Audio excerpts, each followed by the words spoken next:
truth about DEI and why the GOP wants to destroy it. There's a lot of misinformation out there about DEI, what it is, why it was created, and how it actually works. So today, we're cutting through the noise and getting to the facts. Because here's the thing. Every minority group in America benefits from the Black struggle. So, what is DEI? DEI stands for Diversity, Equity, and Inclusion, a framework that promotes fairness, respect, and equal opportunities for all individuals, regardless of race, ethnicity, gender, sexual orientation, religion, age, disability, socioeconomic background.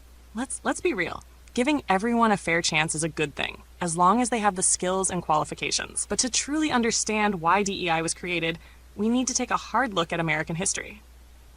The broken promise, how the system was rigged against Black people.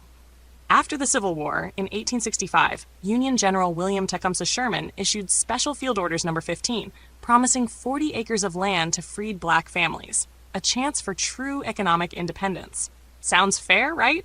But then President Andrew Johnson overturned it. Instead of helping newly freed Black Americans, he gave the land back to former Confederate landowners. The result? Black people were forced into sharecropping, basically slavery by another name. This was just the beginning of a long, brutal system designed to keep Black people from building wealth.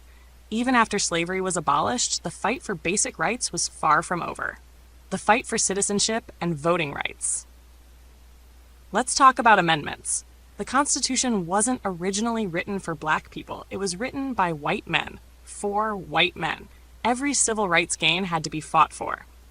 13th Amendment, 1865. Abolished slavery, except as punishment for a crime. 14th Amendment, 1868.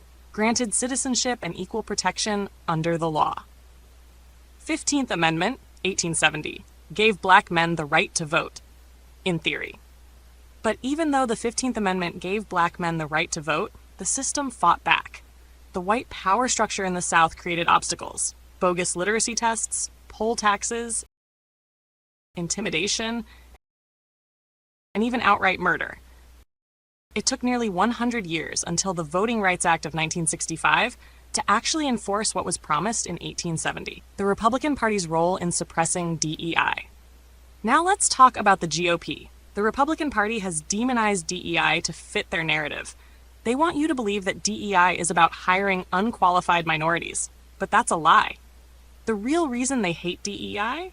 Because it challenges the system of white privilege that has existed for centuries. They push false narratives that DEI is about giving handouts, when in reality, it's about leveling the playing field. They ignore history, pretending that discrimination is over when it's baked into America's foundation. They gaslight the public, making it seem like DEI is racist, while ignoring the fact that Black people were shut out of opportunities for generations. Black excellence. The truth. They don't teach in schools. Let's bust a myth real quick. The stereotype that Black people are lazy, uneducated, and don't contribute to society is a straight-up lie. What they don't tell you in history books. Black people have been inventors, scientists, engineers, and leaders for centuries, but their contributions were stolen or erased. The traffic light, blood transfusion technology, home security systems, open heart surgery techniques, gas masks, and countless other innovations were created by Black inventors. Many of these pioneers were banned from patenting their work or were denied credit because of racist laws. They said Black people couldn't lead. Yet Black people built entire thriving towns and economies, only to have them destroyed by white mobs. Prosperous Black towns that were wiped out. Black Wall Street, Tulsa, Oklahoma, 1921. A thriving, self-sufficient Black community was burned to the ground by a racist white mob in one of the deadliest acts of domestic terrorism in U.S. history. Rosewood, Florida, 1923. A prosperous Black town was massacred and erased after a false accusation from a white woman. Wilmington, North Carolina, 1898. A successful Black-led government was overthrown in a violent coup by white supremacists. This is what happens when Black people pull themselves up by their bootstraps. The system destroys their progress. DEI, what it actually does, and what it doesn't do. The lie, DEI hires unqualified people just because they're minorities. The truth, DEI ensures that people who were traditionally excluded from opportunities get a fair shot based on merit. Okay, let's unpack what merit hiring is. Merit hiring is the process of selecting for hire and promoting employees based on their skills, qualifications, experience, and performance, rather than factors such as personal connections, favoritism, skin color, disability, or any other bias. This approach ensures a fair and transparent hiring process, where the most capable candidates are chosen based on merit. Now that we've gotten that out of the way, let's talk about DEI and how it works. DEI incorporates merit in hiring, but with a broader focus. DEI aims to create a fair and inclusive hiring process where all candidates, regardless of background, have equal opportunities to compete based on merit. However, DEI also acknowledges that systemic barriers may have historically disadvantaged certain groups. To address this, DEI initiatives often include outreach programs, bias-free recruitment practices, and policies that ensure a diverse candidate pool.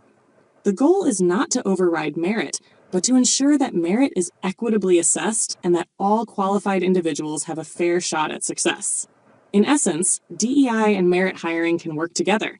DEI ensures a level playing field, while merit remains the standard for selection. So, DEI does not mean hiring someone just because they're a minority. They still have to meet or exceed the qualifications. Companies aren't out here hiring people who can't do the job. That's ridiculous. Think about it. The real issue? Some people are mad that the old system, where they had an unfair advantage, is being challenged. DEI is not about taking away opportunities. It's about making sure talent isn't overlooked just because of race, gender, or background. Final thoughts. If you still think DEI is bad after all this, you've either not done your research, bought into political fear-mongering, or you just want to believe the lies in us. Bottom line, DEI is about fairness, not favoritism. It exists because America has a long history of shutting people out, and it's time for that to change. What do you think? Drop your thoughts in the comments. And don't forget to like, subscribe, and hit that bell so you don't miss the next deep dive. Let's keep this conversation going. Remember, stay informed, stay active, and stay woke. Like, subscribe, and we'll see you in the next video.